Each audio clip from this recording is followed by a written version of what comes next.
Lá, ah, compartilhamento.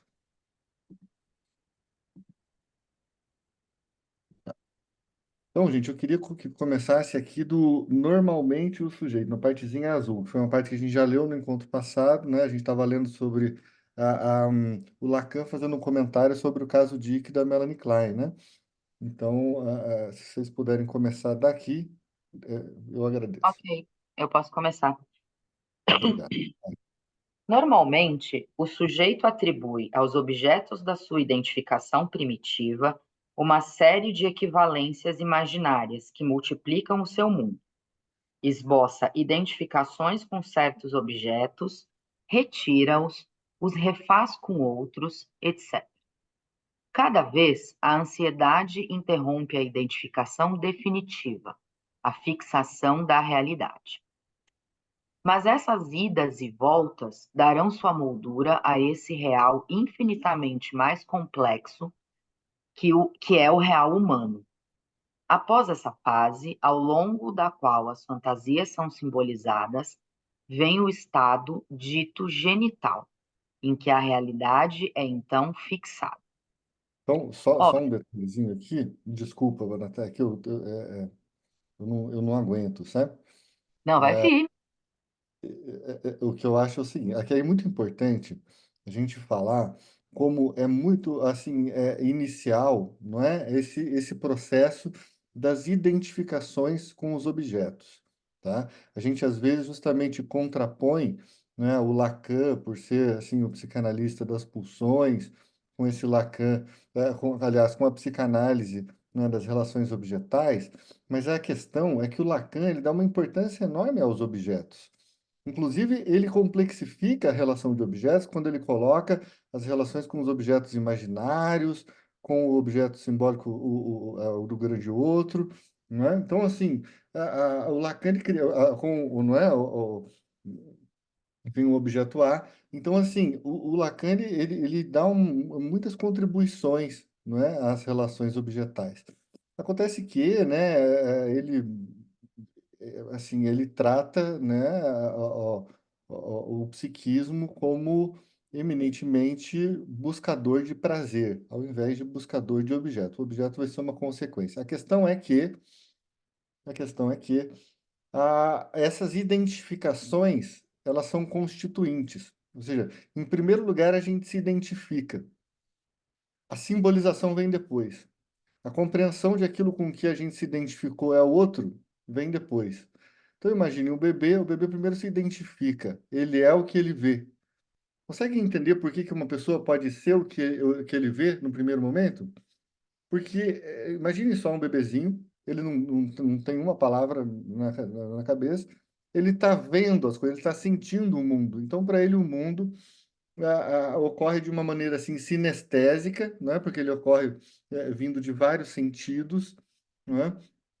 Então, o bebê, de certa forma, é aquela mescla daqueles sentidos.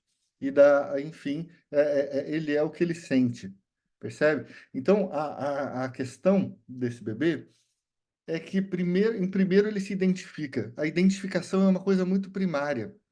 A gente pensa, ah, não, a identificação é isso que depois eu já todo elaborado aqui consigo falar, ah, eu me identifico com fulano porque nós dois gostamos de futebol. Não, isso aí é uma coisa, a gente está falando de outra coisa. A gente está falando de eu me identifico sendo que eu sou aquilo que eu sinto, tá bem? Então, essa é a primeira parte. Veja, isso aí o André Green vai também levar para lados interessantíssimos, e eu vou sugerir para vocês o seguinte, gente, nas escolas lacanianas, o pessoal não lê os pós-lacanianos, o que é uma pena, porque os pós-lacanianos são maravilhosos. Tem que ler o André Green, tem que ler o Didier Anzier, não é? A Pierre Lanier, a gente tem que ler, sabe? Toda essa turma que veio, o René Caé, sabe? Uma turma que é maravilhosa. Então, eu diria para vocês o seguinte: vamos entender, não é, que aqui no nosso rolê, né, esse rolê dessa formação no Instituto, a gente gosta muito de ler os pós-lacanianos. E aí fica mais fácil da gente entender por esse lado aqui. É claro que a gente sai um pouco do lacanismo milleriano, não é? Que é o mecanismo da EBP e tal. Mas tudo bem, a gente pode ler o Jacques Lamillet, mas a gente pode ler também essa outra galera pós-lacaniana, tá bom? Vamos não ser assim tão refém do Jacques Lamillet, tá bom? Então vamos lá. Obrigado, Natália. Você podia continuar aqui para mim no hora, para Dick? Claro.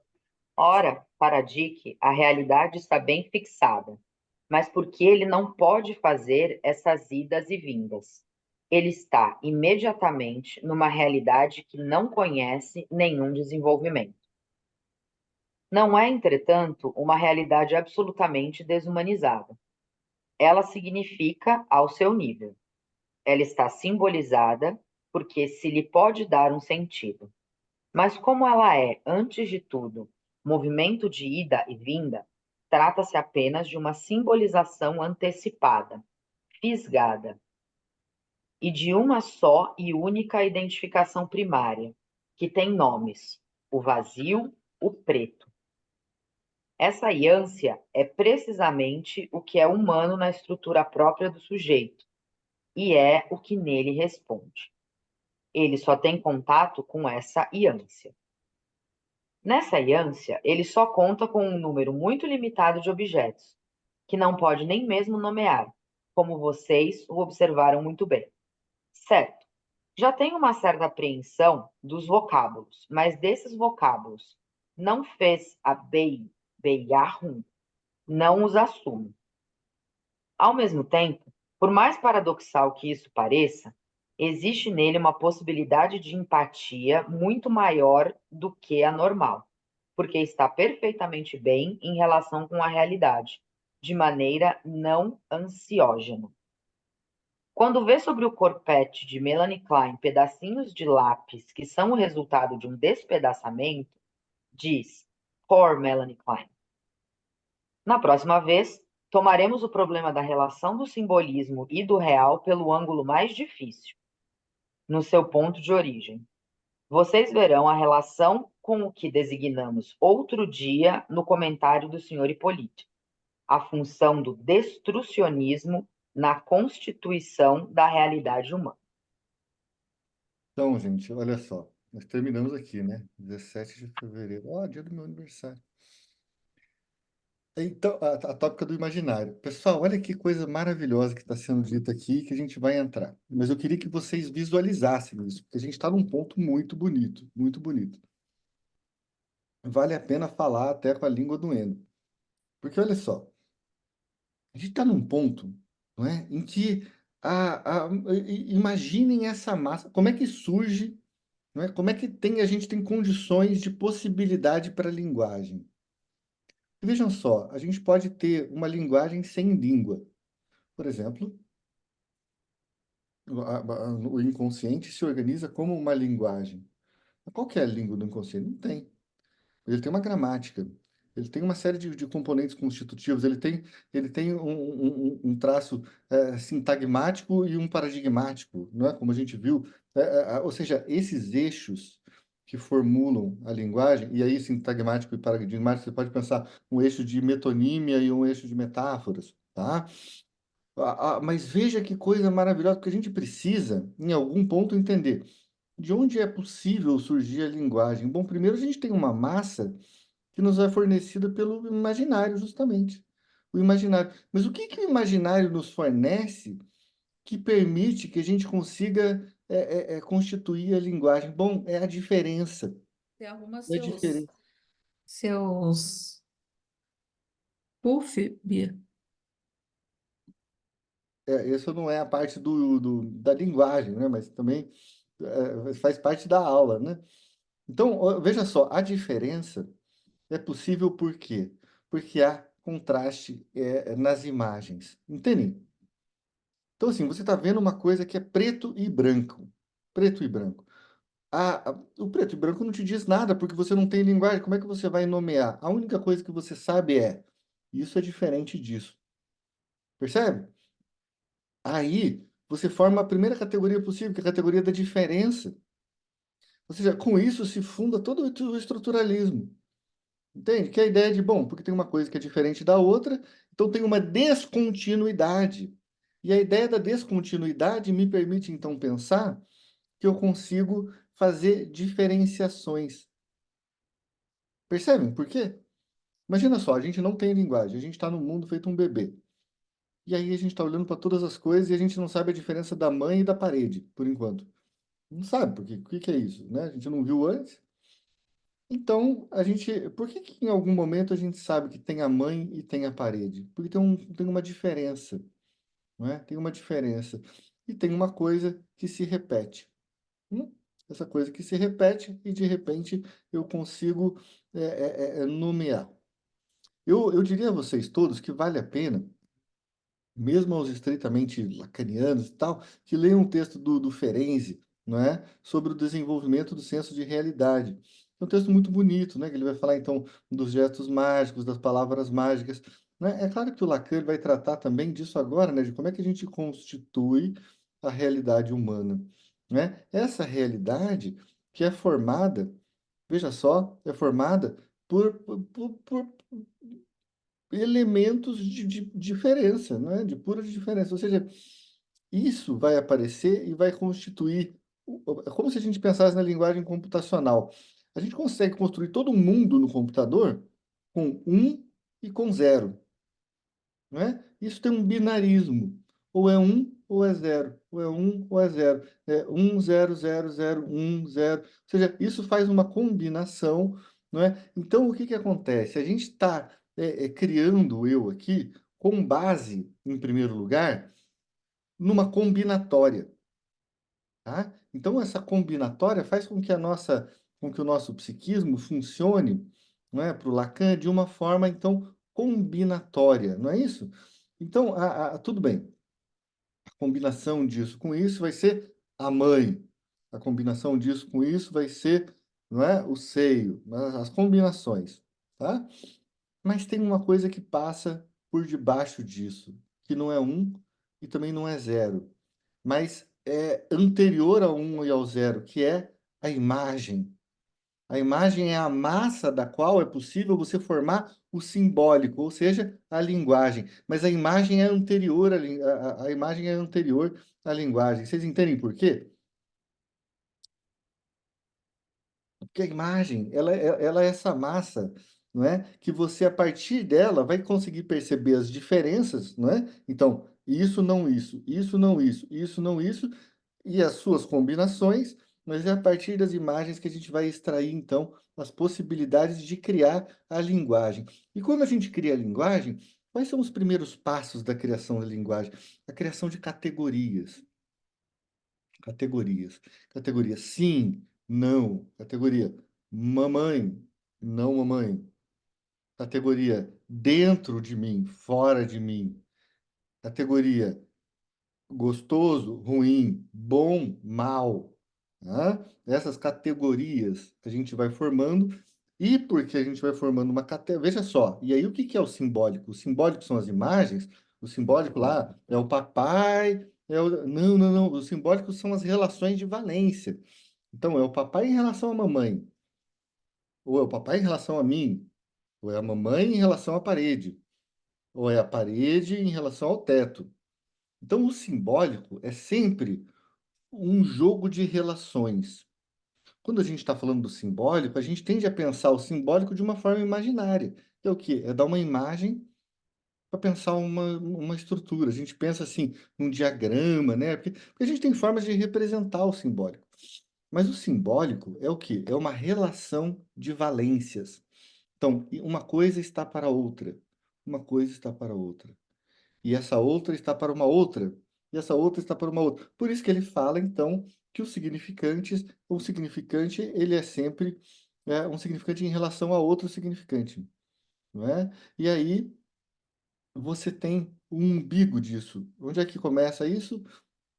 Em lugar nenhum. Você tem um furo. A linguagem ela começa a partir de um furo. Entende? Então, de onde vem o primeiro significante?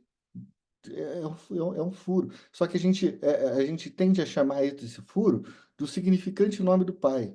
Porque o significante nome do pai é aquele que marca a castração. Que é a castração? A castração seria um momento assim mítico no qual esse ser que é pura carne, não é? Que é a pura carne, começa então a perceber o simbólico. Ele já estava no simbólico antes? Já, só que ele não sabia. Então, quando ele se dá conta, ele retrospectivamente cria o simbólico a partir da castração. Retrospectivamente. Entende? Então, assim, o que que é essa criação retrospectiva do simbólico? É o momento que ele percebe que há uma relação de valências, e a partir do momento que há uma relação simbólica de valências, ele pode fazer substituições. E aí, então, ele vai criar o quê? Por exemplo, uma estrutura de metáfora e dizer: ah, aqui está a cordinha com um carretel com um peão. Então, ele joga para longe e faz o fordar, ou seja, longe, perto, longe, perto. A mamãe está sendo substituída por uma coisa. Então, ele está usando aquela coisa para substituir a mamãe. Essa coisa que substitui outra coisa, a gente chama de símbolo. Tá certo? O símbolo, ele tem alguns elementos, não é? Ele tem um significante, um significado, não é? E um interpretante, ou seja, aquilo que olha para essas duas coisas e forma uma só, forma a ideia da mamãe, não é? A ideia da mamãe que está numa coisa ali. Ou seja, você sabe muito bem que não é a mamãe, né? Você sabe que você está brincando com a bonequinha. Ah, a bonequinha, aqui dá de mamar para a bonequinha. A criança sabe que aquilo não é um bebê de verdade. Mas aquilo faz, às vezes, do bebê de verdade. E esse bebê de verdade faz, às vezes, da relação que ela tem com a mãe dela, não é?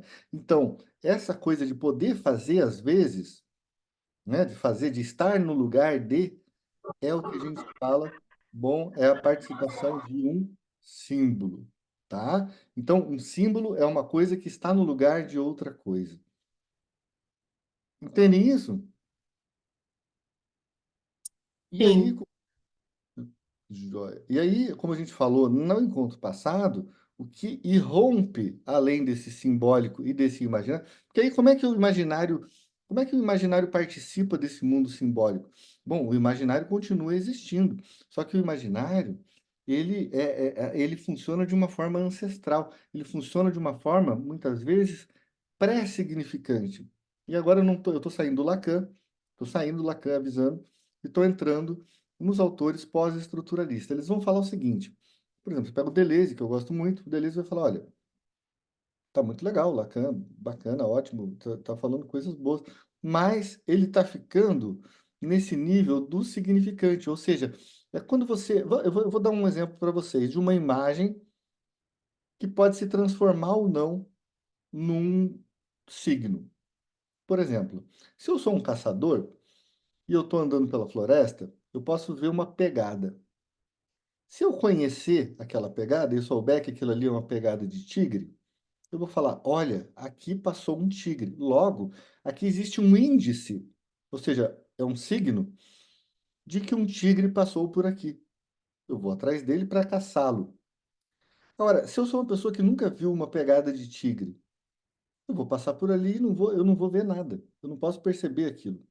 Mas ao mesmo tempo ao mesmo tempo a imagem daquilo me aparece. Tem uma diferença entre a terra que não está pisada pelo tigre e a terra que está pisada pelo tigre. Bom, isso faz alguma coisa comigo? Faz, mas não no nível do significante. Faz abaixo do nível do significante. Faz no nível pré-significante. Entende isso? Então, para que faça isso no sentido do significante, a pegada do tigre precisa se enganchar numa cadeia significante pré-existente minha. Ou seja, aquela pegada do tigre precisa se ligar à ideia de tigre. E aí a ideia de tigre vai se ligar à ideia de caça, e a ideia de caça vai se ligar à ideia de toda a experiência que eu tenho com a caça e de tudo mais, e de que, então, qual que é a direção que esse tigre está indo, qual que será que é o tamanho desse tigre, ou seja, aí eu consigo dar sentido. Agora, o sentido, não é? Muitas vezes funciona de uma maneira diferente. A gente não trata tanto com Lacan, não é? A da questão dos afetos enquanto afetos. Tá? Então, por exemplo, a gente pode pensar num afeto, por exemplo, é um afeto muito comum da gente pensar na psicanálise, que seria um afeto de culpa inconsciente, né? Bom, tudo bem, a gente pode pensar o afeto de culpa inconsciente pela via do significante, mas a gente pode também pensar por essa coisa que vem antes, do significante, que seria, então, o imaginário, tá? Feita essa introdução, e tendo falado mais do que talvez eu deveria nesse momento, mas vejam só, gente, eu queria saber se vocês pegaram essa parte, porque isso é muito, muito importante, tá? Ou se vocês gostariam de discordar ou contribuir, fiquem muito à vontade, antes da gente entrar aqui na tópica do imaginário, que a gente, embora esteja indo devagar, então falem aí. Prof, desculpa, eu não consigo ligar a câmera até sair, entrei de novo, mas não sei, eu vou ter que reiniciar o computador, tá? Por Tá isso que eu bom. tô com a câmera desligada. Mas eu penso assim, pelo que você estava falando, é assim, eu sou a Ellen, mas quem que é a Ellen? A Ellen não significa, não tem um significante, mas a Ellen, aquela que estuda psicanálise no Instituto Bergasse, aquela que... Aí vai criando esse significante para eu existir como Ellen, é isso, né? Veja só, o significante, em primeiro lugar, a gente precisa pensar como uma imagem acústica, ou seja, um fonema. Quando eu falo Ellen, Ellen, esse som Ellen que passa aqui pelo meu computador, chega no de vocês, chega aí no ouvido de vocês, isso é um significante. Mas esse som, ele é um símbolo? Ainda não. Para que esse som seja um símbolo, eu preciso ligar um conceito. E aí esse conceito eu vou ligar a imagem que eu tenho sua, não é? As conversas que a gente já teve e a construção, não é, imaginária de quem é a Ellen. E também a construção simbólica, por exemplo, a Ellen, que possivelmente é assim, é mulher e não é homem, é estudante de psicanálise e não de biologia ou de outra coisa. Ou seja, o que eu estou fazendo aqui é uma série de suposições baseadas, não é? Nas minhas cadeias de significante, por quê?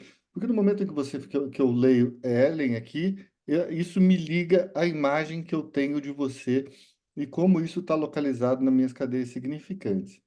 Quando eu digo copo, eu posso estar pensando no qualquer copo, mas eu estou falando esse copo. Bom, esse copo, a palavra, quando eu estou dizendo para vocês, o significante que chega aí, ou mesmo a imagem do copo que chega aí, não é o próprio copo, não é? É que nem o livro do Foucault que está falando assim, isso não é um cachimbo, não é? E aí ele tem lá um desenho de um cachimbo. Mas é claro, o desenho de um cachimbo não é um cachimbo. Ele é o quê? Um signo que representa um cachimbo, entende? Então, a Uhum. questão é, existe a materialidade do significante, que é o som das palavras que nos atinge, ou a escrita das palavras também que a gente pode ler. Ou seja, o significante é a parte material do signo, entende? Uhum.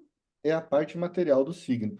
O que que é, então, o que complementa o significante e faz com que ele se torne um signo? Duas coisas. Primeiro um conceito. Então, quando eu falo copo, vocês vão lembrar do conceito de copo. O que que é um copo? Ah, é uma coisa que vai ter um buraco no meio, mas também vai ter um fundo que é para caber a água e tudo mais, papapá, não é? Então, esse é o conceito do copo. Vocês vão ligar o copo. Cada um vai imaginar um copo diferente se eu falar a palavra copo, Uhum. tá? Mas você vai precisar de uma coisa a mais para formar um símbolo, que é o quê? É uma coisa que a gente vai chamar na semiótica peirciana de um interpretante. Ou seja, é alguma coisa que olha para aquilo junto. Então é assim, é como quando o bebê no estádio do espelho olha para ele mesmo no espelho e de repente ele entende que ele é um todo fechado e ele tem a sensação jubilatória de estar se vendo como uma coisa inteira. Por quê? Porque tem ali alguém do lado dele que é a mãe, ou seja, é um outro. E essa mãe está olhando para ele e vendo ele como uma coisa inteira. Ou seja, ele percebe que aquilo não é uma viagem da cabeça dele, porque todo símbolo ele precisa ser compartilhado. Um símbolo só é um símbolo se ele é convencional. Ou seja, se você tem uma convenção que diz, ah, isso aqui é um símbolo. E a gente não consegue pensar nas coisas, assim, para o Lacan, se não for de uma maneira, não é, que a gente envolva os significantes, não é, deslizando sobre possíveis significados. Quando você tem um significante e um significado, você vai formar uma díade, não é, que se você tomar a díade como uma outra coisa, essa outra coisa vai se chamar símbolo. Ou seja, você tem três elementos: o significante, o significado e a união dos dois. O Pierce funciona assim o tempo inteiro, mas também o Saussure e tudo mais. E aí, claro que a gente sabe que Sim, a semiologia do Saussure é mais a questão do Lacan, tá certo? Mas certo. o que eu estou querendo dizer é o seguinte: aí, o que dá uma complicada na coisa, e eu estou querendo dizer para vocês, porque isso é porque Lacan não é difícil o suficiente. Então, eu estou querendo trazer aqui o Pierce para dar uma complicada na situação de vocês, entende? Então, por exemplo, o Lacan trabalha com o Saussure, mas aí, se você vai ler o livro, por exemplo, do cinema, os livros do cinema Tempo, Cinema Movimento, do Deleuze, você vai ver que ali tem uma semiótica muito mais assim avançada. E eu acho que faz todo o sentido do mundo você ter uma semiótica mais avançada para entender que, além da lógica do significante, você tem essa lógica dos pré-significantes. Eu acho que ler os pós-estruturalistas, depois de ler o Lacan, ou antes de ler o Lacan, te acrescenta coisas, te dá coisas assim, interessantes para você fazer com o Lacan. O que você percebe, o Lacan não está errado, é que tem mais coisas. O Sim. Lacan está certo, é que tem mais coisas. O Lacan viu muito bem, mas é que tem mais, tá? Então, o que eu Uhum. estou dizendo para vocês é, não se preocupem com a dificuldade do Lacan, porque ela fica mais difícil depois, entende? Quando a gente vai para outros autores também que vão acrescentar ao Lacan outras coisas, tá bom? E aí, bom, Certo, obrigada. eu sou de... não, imagina, eu estou só fazendo uma digressão narcisista aqui, falando sobre os meus gostos de leitura. Mas o que eu estou dizendo é o seguinte: eu gosto muito do Deleuze, né? É o meu autor de base. Na verdade, meu autor de base é o Spinoza, mas aí o Spinoza ele flui muito naturalmente para o Deleuze, e aí a gente vê coisas interessantíssimas acontecerem com o Lacan. Sabe? Por isso que o Lacan ele é muito rico, ele faz ressoar uma série de autores interessantes, não é? Então, eu só queria trazer para vocês essa ideia aí. Bom, para quem não queria falar, falei pra caramba, né? Agora eu preciso de alguém para me ajudar a ler aqui a tópica do imaginário. Quem pode começar aqui para mim, por favor? Posso ler. Capítulo Esse 7. é o capítulo 7, né? A tópica do imaginário. A tópica do imaginário. Meditação sobre a ótica, introdução do buquê invertido, realidade, o caos original, imaginário, o nascimento do eu, simbólico, as posições do sujeito, função Uhum. do mito de Édipo na psicanálise. As ideias miúdas que eu vou discutir hoje estavam anunciadas com o título A Tópica do Imaginário. Um assunto como esse seria suficientemente considerável para ocupar muitos anos de ensino. Mas, posto que certas questões concernentes ao lugar do imaginário na estrutura simbólica estão no fio do nosso discurso, a conversa de hoje pode reivindicar esse título. Isso não vai sem um plano pré-concebido, de que espero que o conjunto lhes manifestará ao rigor, que eu lhes trouxe da última vez a propósito de um caso particularmente significativo, porque mostra de maneira reduzida o jogo recíproco dos três grandes termos que já tivemos ocasião de mencionar: o imaginário, o simbólico e o real. São esses três sistemas de referências não é sem esses três sistemas de referência, não é possível compreender a técnica e a experiência freudianas. Muitas dificuldades se justificam e se esclarecem quando para aí se trazem essas distinções. Pode subir, professor?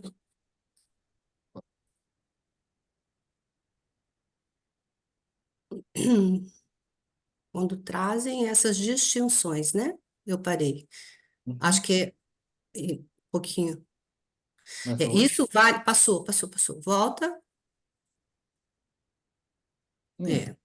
Distinções. Porque o meu tem uma barra aqui que é onde eu vejo vocês. É, Aham, peraí, vou terminar aqui. Isso vale para as incompreensões que a senhorita Gellner indicou outro dia do texto de Melanie Klein. O que conta, quando se tenta elaborar uma experiência, não é tanto o que se compreende, quanto o que não se compreende. O mérito da exposição da senhorita Gellner é precisamente ter valorizado o que, nesse texto, não se compreende. A tópica do imaginário. É nisso que o método dos comentários se revela fecundo. Comentar um texto é como fazer uma análise. Quantas vezes não fiz observar aqueles que controlo quando me dizem: acredito ter compreendido que ele queria dizer isto e aquilo. Uma das coisas que mais devemos evitar é compreender muito, compreender mais do que existe no discurso do sujeito. Interpretar e imaginar que se compreende não é de modo algum a mesma coisa. É exatamente o contrário. Eu diria mesmo que é na base de uma certa recusa de compreensão que empurramos a porta da compreensão analítica. Opa, então, legal. Eu deixo essa aqui, eu acho que é importante, né? O que que vocês acham dessa última parte? Eu só vou ler isso aqui porque eu gostaria que vocês comentassem. Interpretar e imaginar que se compreende não é de modo algum a mesma coisa. É exatamente o contrário. Veja só, o contrário. Eu diria mesmo que é na base de uma certa recusa de compreensão que empurramos a porta da compreensão analítica. Tá, a gente precisa levar isso aqui para a prática, tá bom? Que aqui tem um aspecto técnico que é muito importante. Então, vamos lá. O paciente de vocês vem falando uma coisa e vocês então pensaram: ah, eu acho que eu entendi. Ele está falando disso porque lá no fundo teve aquilo. Tá. Interpretar, nesse caso, seria se eu fizesse: ah, mas você não acha que isso que você está falando é o equivalente àquilo? Hum? Bom, isso é imaginar que se compreende, certo? Pode ser ou vocês acham que não? Sim, entendi. Entendeu? Quando você. Aham, E aí a gente chega numa coisa interessante da técnica lacaniana, que é o seguinte: quando é que eu interpreto? Isso é uma questão. Porque se, eu não, se não é para falar o que eu imagino que eu compreendi, então o que que eu falo? O que que é interpretação? Né? Vamos então deixar isso por enquanto em aberto, mas a gente sabe aqui que ele está falando que é exatamente o contrário. Interpretar não é de forma alguma você fechar um sentido, ou seja, dizer, ah, então isso é aquilo. É o oposto. Então, por exemplo, uma interpretação poderia ser uma intervenção, não vou nem falar qual é a interpretação, eu vou falar assim, uma intervenção possível, né, na técnica lacaniana seria, por exemplo, pontuar, repetir a palavra. Você fala, ah, isso. Quando eu falo isso, ou quando eu surpreendo, então eu abro possibilidades de novas cadeias de significante. Quando eu confundo, quando eu complico, quando eu complexifico, talvez então eu esteja então abrindo a possibilidade de novas circulações para esse significante se encaixar a novos significados e construir novas cadeias de sentido. Tá? Com isso, eu tenho assim um aumento, não é, da tessitura, da possibilidade de tessitura de sentidos. Né? Porque qual que é o problema? Não é, muitas vezes na neurose é que a gente está cristalizado num significante com um significado. Por exemplo, eu vejo minha mãe e eu penso, minha mãe queria que eu casasse. E aí, então, tudo que me lembra mãe, me lembra casamento, e eu entro em pânico quando acontece isso, porque eu vejo que essa coisa de casamento me lembra prisão, que me lembra não sei o quê, e eu quero correr, fugir. Bom, tá, essa é a minha neurose. A mãe, às vezes, só estava lá perguntando se a pessoa queria sopa, mas a pessoa foi para esse lado, não é de, ah, então você perguntou se eu quero sopa, quer dizer que você quer que eu case, porque a cadeia de sentido da pessoa está tão cristalizada, e vocês notam isso nos pacientes de vocês, que é o quê? A mãe falou, você quer sopa? E a pessoa pergunta, filha da puta, você queria que eu casasse, por isso que você está me perguntando isso, e aí você está me atormentando, e aí a pessoa grita com a mãe, fica brava, entende? Todas essas questões voltam porque a cadeia de significantes faz com que ela esteja, então, de certa forma, cristalizada. Mas aí, se a pessoa falou assim, e a minha mãe falou, você quer sopa? E você pode fazer, por exemplo, o quê? Perguntar, sopa? Sopa? O que é sopa? Sei lá, sopa. Como é que é uma sopa? O que é isso? Ou seja, por que a tua mãe perguntou o que é sopa e você pensou no casamento? É uma possibilidade de você abrir os sentidos. Por que sopa te lembrou casamento? E aí, o que eu estou dizendo para vocês é, o que a gente faz é abrir possibilidade de significação e não encerrar a possibilidade de significação. Porque se eu entrego a resposta pronta, eu deixo a pessoa sem saída, ou seja, eu insiro uma parte do meu ego, ou seja, do meu imaginário, tratado pelo meu ego, eu insiro nesse paciente, não é? É uma inserção violenta. Porque eu posso dizer, olha só, meu querido, deixa eu te falar uma coisa. Você viajou, né? Porque a sua mãe estava só te oferecendo uma sopa, mas você é tão neurótico que você, quando ouve sopa, escuta casamento. E aí, bom, a gente pode imaginar que você está falando isso porque, numa sessões atrás, você falou que como que a sua mãe toda vez leva sopa para o seu pai, não é? Ou ela levava sopa para o seu pai antes do seu pai morrer. E justamente porque você não quer morrer e nem casar, você fica todo agoniado quando sua mãe te oferece sopa. Então, isso é uma questão edípica que papapá. Isso é uma interpretação? O Lacan ele vai falar, cara, isso é o oposto de uma interpretação. Isso aí é o quê?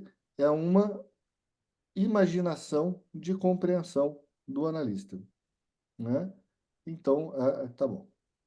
Ele fala, eu diria mesmo que é na base de uma certa recusa de compreensão que empurramos a porta da compreensão analítica, tá? Como esse tema aqui é um tema bastante prático, eu gostaria de ver o que vem de vocês. O que que vocês acham?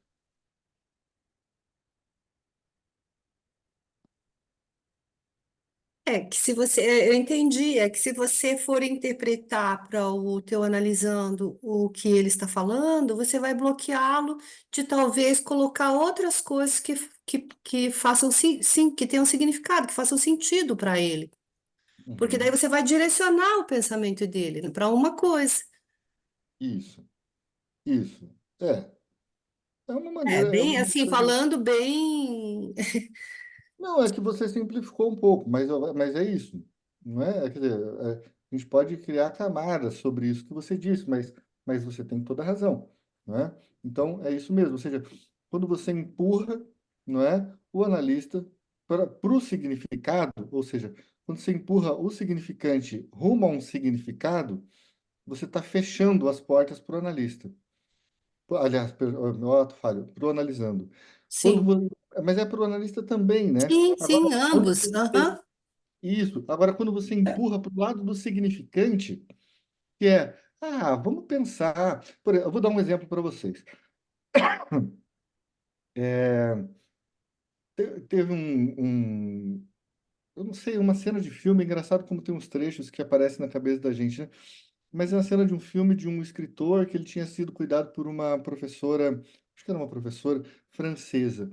E aí a professora francesa vai lá conversar com ele, né? Ela toda arrumadinha e tal, e o menininho, né? Um menininho pequeno, pobre e tal, órfão. E de repente ela vai falar com ele e ele fala: eu quero que você pirulite daqui. Por que que você não pirulita daqui? Aí ela fala: pirulita. Olha que palavra bonita, pirulita. O que que ela está fazendo? Ela está fazendo um descolamento do significante e do significado. O que que ele quis dizer? Ele quis dizer, vai embora, saia daqui, mete o pé. O que que ela fez? Ela falou, eu sei muito bem que ele está falando isso, mas não importa. Porque para nós, analistas, pouco importa o que que é o significado que ele está colocando ali naquele significante, importa muito mais o significante. Veja só, e o descolamento do significante para que ele possa se colocar em outro significado. Então, no momento em que você fala pirulita, olha que palavra bonita, pirulita. Cara, porque aí você tem a condição de separar o significante do significado. O significante é o som de pirulita. Percebe? E aí, com isso, essa pessoa abre novos caminhos, não é, para o sujeito. O que que o sujeito pode fazer com o som de pirulita? Muitas outras coisas. Pode colar muitos outros significantes. Por exemplo, ele pode ligar em um certo eixo da linguagem a, por exemplo, pirulito. Ah, tem pirulito. Fala, você me deu a palavra pirulita, eu vou te dar um pirulito. Ou seja, você já mudou, você fez uma jogada, você teve um ato, entende? Porque você então juntou pirulito com pirulito. Então isso é possível? É possível, você tá surpreendendo. Você fala, ó, você me deu um pirulito e eu vou te dar um pirulito. Você dá um pirulito para a criança. Então, o que eu estou dizendo é, a gente tem essa condição, enquanto analista, de fazer sempre o descolamento do significado, do significante e o significado. Mas para isso, gente, eu preciso ter 100% de certeza que vocês entenderam a diferença do significante e do significado e isso está fluente para vocês. Porque se não tiver, a gente volta e explica, tá? Basta que vocês me peçam, eu estou aqui para isso, para ajudar, para que essa leitura seja possível, tá bem? A Gente, ideia é que ele tenha, por exemplo, um gato. tá, O gato tem uma imagem para ele, e a ideia desse descolamento é ele associar livremente o que a palavra, o fonema gato, traz de conteúdos para ele. isso, traz de conceitos, né? Mas assim, a ideia não é usar o conceito que ele já tem, porque esse conceito está cristalizado. Se eu falar gato para vocês, provavelmente vocês vão falar assim, ah, gato, eu estou pensando no bicho, gato, né, um animal, e cada um vai pensar num bicho diferente. Cada um vai pensar assim, ah, eu tenho um gato, aquele gato que não tem pelo, ah, então eu vou pensar em gato, pensar naquele gato. O outro vai Pode pensar em ser o gato. gato homem também, né? Eu ia falar isso, né? Ah, Aqui tem, desculpa. não, mas é ótimo que você trouxe, porque aí você chega assim, então tem o Tem gato da Ellen, não é? Porque o gato da Ellen o é um homem. gato feito no fio de luz, né? Tem E tem várias. tem o gato do fio de luz. Então, assim, quando você fala gato, olha só, gato. Quanta coisa que quer dizer gato, entende? Inclusive, a gente pode pensar que só em português isso quer dizer isso. Imagina que tem outras línguas. Então, o que que você está fazendo? É descolando o significante gato para que ele possa circular, tá? Por exemplo, quando uma pessoa fala assim, ah, eu sou muito esquisito. Esquisito. Esquisito. Olha que interessante esse significante esquisito. Esquisito. Esquisito pode ser também uma coisa boa. Em espanhol, por exemplo, esquisito. Entende? Então, quando a gente está num sistema de línguas, você descola o significante do significado. Entende, Natália? O significante é o som da palavra. Ou é a maneira como a palavra é escrita. Mas quando a gente está falando da análise, a gente está falando mais em som. Que é a palavra falada. Então, descolar é importante porque ela vai ampliar possibilidades de se conectar, entende? E às vezes a pessoa está falando assim, eu vou dar um exemplo muito grosseiro e ridículo, tá? Mas vamos imaginar que a pessoa, é, vamos imaginar que tem uma mulher, assim, que é casada com uma outra mulher. E ela se diz, então, uma mulher homossexual, né? Ela não se diz uma mulher bissexual. Só que ela começa a ter uns problemas e tal, e vai procurar análise, e ela fala que ela é obcecada com gatos.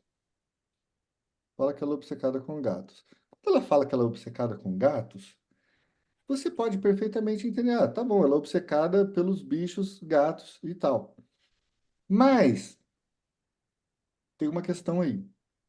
Tem uma questão aí.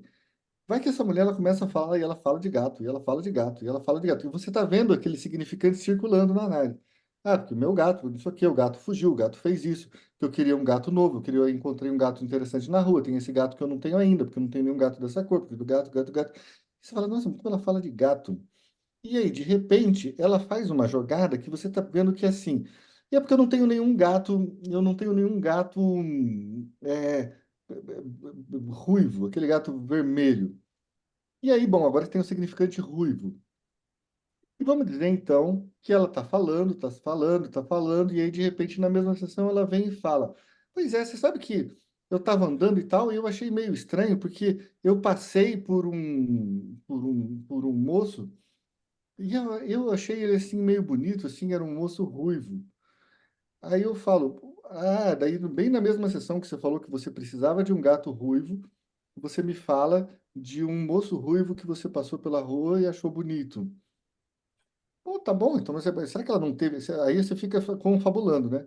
Aí você fica naquele negócio de imagem, da imaginação de compreensão. Você pensa, pronto, essa mulher ela sentiu tesão pelo cara ruivo, e aí ela fica com esse negócio de gato, porque no fundo o que ela queria era ela queria um homem também, no sentido que talvez ela seja até bissexual, ela não seja nem só homossexual, porque a ideia dela é que tá aquilo ali circulando. Você pode fazer essa teoria, mas você não joga para ela. Você fala, então você queria um gato ruivo e você também viu um gato ruivo na rua. Isso pode ser uma interpretação possível, porque aí deixa ela que faça as ligações, entende? Aí ela fala, é mesmo, né? Eu estava falando de gato ruivo que eu queria e de repente falei de um gato ruivo que era o cara da rua. Ou seja, você faz uma intervenção que deixa ela brincar com os significantes. Entende? Significante gato, significante ruivo.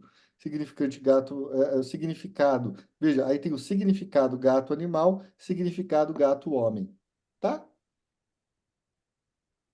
E aí isso é muito louco, é muito interessante, porque as coisas funcionam. Você vai empurrando por esse lado, e aí de repente a pessoa fala, ó, é mesmo, eu estava falando de gato, e às vezes toda a minha pira com gato tinha a ver com eu queria.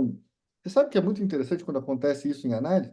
Às vezes a pessoa fala, puxa, depois dessa sessão eu voltei falando assim, eu tive um sonho que eu estava transando com um homem ruivo. Eu estou, de novo, inventando um caso, tá? Estou inventando um caso aqui, tirando da minha cabeça. Mas, por que ela teve um sonho? Porque você provocou um deslizamento significante. Isso provavelmente, no inconsciente dela, vai fazer com que ela vá causando uns curtos-circuitos. Ou seja, ou ela sonha numa outra coisa, porque daí ela pode deslizar esse gato para outro lugar, que pode ser um gato de fiação, né? Então ela sonha que ela foi mexer na fiação da casa para roubar a luz do vizinho, ou seja, fazer um gato, e aí ela tomou um choque. Hum? E no mesmo sonho, ela sonha que ela estava na cama com esse cara ruivo. E aí ela acorda angustiada por ter transado com um homem, sendo que ela era uma mulher homossexual. Olha só quanta coisa que ela te traz na sessão seguinte. Então, assim, com isso, você tem um movimento de trabalhar. Percebe como é que é o movimento do trabalho nesse sentido do significante? Gente, agora eu quero pedir para vocês que fazem análise e vocês que atendem, o que que vocês acham desse exemplo e desse tipo de trabalho com o significante? A gente tem mais uns minutos ainda. Fiquem muito à vontade para falar. Ah, Ah, eu pode penso falar. que você trouxe clareza nessa questão do significado significante. Para mim, agora ficou muito claro, porque eu ainda tinha assim ainda estava meio confuso dentro de mim essa questão, sabe? E se você vai direto no Lacan, você se confunde mais ainda, sabe? É, aquilo que você falou, tem que ler os pós-lacanianos mesmo, né? Que acho que daí fica mais clara toda essa teoria dele. Mas enfim, para mim foi muito bom, prof. Eu adorei. Obrigada, viu? Ah, que bom, tamo junto. Mas é isso aí. O Márcio, né, queria falar também. Vamos ver aqui. Sim. E, na verdade, assim, eu tive aqui pensando e fazendo algumas associações também. É o lugar que se ocupa quando se ouve, né? E aí a importância dessa diferença entre o interpretar e o imaginar, né, no que você colocou, é, que é ocupar esse lugar que o Lacan fala, de ocupar o lugar de morto, ou daquele que não sabe, né? Uhum. Justamente para fazer essa cadeia de significantes circular, ou favorecer que isso aconteça, que essa criação aconteça. Então, quando a gente dá uma resposta a partir daquilo que a gente compreende, na verdade, não é ocupar esse lugar do não saber, né? Porque daí você dando a resposta, realmente está fazendo com que esse sujeito não produza mais significante. Então, Isso. assim, nem tanto é o mais importante é o significado, né? E sim fazer esse jogo e fazer circular essa questão do significante. E aí eu Exato. pensei numa coisa assim, que é uma metáfora que ilustra muito bem aqueles joguinhos que tinham, era um quadrinho plano e que tinha várias peças e um lugar vazio, né? Então, assim, eu pensei nisso, a importância de tipo de ter a falta ou de não ter a resposta, porque isso vai fazer com que possa circular as outras peças para a gente poder ir fazendo os arranjos. Eu não lembro Isso. se vocês têm conhecimento que era um joguinho que tinha, por exemplo, tinha 9 quadradinhos dentro de um quadradão e mais um espaço vazio, cheio de letras, aí você tinha que Acho estar... que chama Resta 1, não é o Resta 1? Não, o restão é aquele que você vai comendo as pecinhas, como se fosse um jogo de dama, né?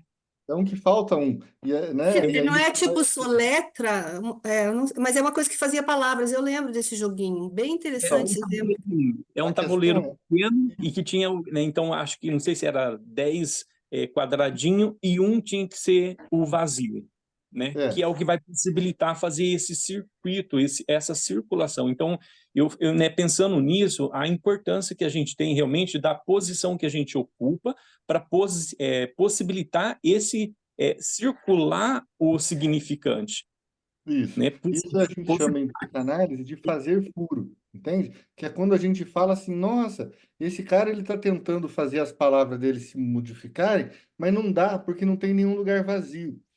É como se Isso, você então criasse o lugar vazio. Como é isso, que você vai criar o lugar vazio? Questionando aquelas coisas que para eles são óbvias. Então, quando a isso. pessoa chega para fazer análise, às vezes tudo tem um significado muito claro, está tudo colado, significante e significado. Quando você descola, o cara fala, opa, peraí, tem coisa que eu não estou entendendo nada, está faltando. E aí as coisas começam a circular, porque daí tem lugar para circular, não é? Isso. Ah, Então, é isso mesmo, não é? Eu queria saber se a Maria Alice, não é, entendeu? O Gabriel, como é que está isso para vocês? Foi tranquilo? Podem só, de repente... Foi sim, Eduardo. Eu tava pensando nisso também, nisso que o Márcio estava falando, né? Se a gente implanta muito. Acho que desde o começo do encontro de hoje, né? O imaginário é um pouco primo pobre para os lacanianos mais lacanianos, né? Assim, ele fica. Uhum. Não entre no imaginário, não use o imaginário, fica só no simbólico. Mas acho que essa é uma coisa para se pensar. Eu estava até pensando nisso, né? Em como é que isso se relaciona um pouco com essa ideia de deixar o analisante, enfim, usar os próprios significantes dele, e a gente só vai explorando essa cadeia, vai vendo as relações que ele produz, apontando ali alguns cortes que sejam, enfim, que a gente aposte e ache necessário em alguma medida. Mas estava O corte pensando faz nisso. furo, entende? Você entende por que que tem o corte? E o corte, você veja só, o corte ele não vem no momento do insight, porque se você faz o corte no momento que ele fechou o sentido, o que que é um insight? É um momento que você encontrou um sentido novo, ou seja, você ligou um significante a um significado. E aí você corta. Bom, se você fizer isso, tudo bem, né? Tudo bem. Mas é que um corte, às vezes, no momento em que está sem sentido, por exemplo, quando a pessoa fala gato, mas por que será que eu estou falando de gato? Aí você fala, boa pergunta. Até a semana que vem. E aí acabou. Tipo, ele não entendeu. Você entendeu que, tipo, daí ele pegou o gato e ficou gato, gato, gato. Vai ficar a semana inteira pensando em gato. E aí, tipo, aquilo vai fazer o quê? Movimentações, movimentações. Vai sonhar com gato, vai sonhar com gato de coisa, vai sonhar com... E é isso, minha gente. Então vamos fazer um corte lacaniano aqui e terminar justamente às 10h59. Um grande abraço para vocês. Obrigado aí pela participação, né? Excelente final de semana, tá bom? Todo mundo bem. Gratidão. também. Tchau. Alguma coisa assim. Tchau, Bom gente. final de Obrigado, semana. Eduardo. Aí, Tchau. tchau, tchau. Tchau, bom final